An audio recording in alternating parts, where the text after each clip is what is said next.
छत्तीसगढ़ के पूर्व deputy CM TS Singhdeo ने कहा, मैं एक दिन के लिए मुख्यमंत्री बनने को तैयार हूं। कांग्रेस ने मान लिया बीजेपी नेता का ऑफर। विदाई से पहले फिर दिखा मानसून का असर। रायपुर समेत कई इलाकों में आज भारी बारिश के आसार। रायपुर ट्रिपल आरटी कांड। ट्रिपल आरटी स्टूडेंट अपनी 1000 से ज्यादा अश्लील मॉब्ड फोटो देखकर रो पड़े।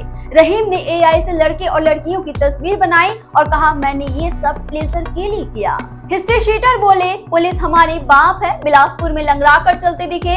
पुलिस ने उठक बैठक लगवाई। भाजपा और कांग्रेस नेताओं को दी थी जान से मारने की धमकी। बिलासपुर में आज राशन दुकानों पर शिविर आयोजित किए जाएंगे। हर परिवार को स्वास्थ्य सुरक्षा कवच प्रदान किया जाएगा। बिलासपुर में गैंगवार। ब्लैक में शराब बेचने के विवाद में युवक की लाठी से पीट कर हत्या।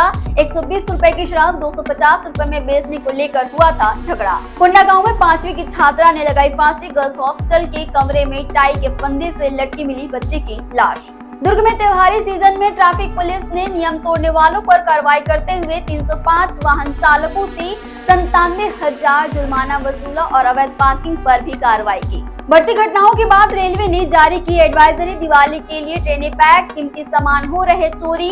अपना लगेज खुद संभालना होगा क्योंकि जवान गश्त पर नहीं रहे। शंकरगढ़ में पुलिस ने मृत बैल का मांस काटने वाले 2 आरोपियों को किया गिरफ्तार। मामला छत्तीसगढ़ पशु संरक्षण अधिनियम के तहत दर्ज हुआ। दुर्ग में पहली बार गांधी शिल्प बाजार का आयोजन किया गया, जिसमें बांस, गोदना, जूट, खादी जैसी पारंपरिक कलाओं की झलक देखने को मिली।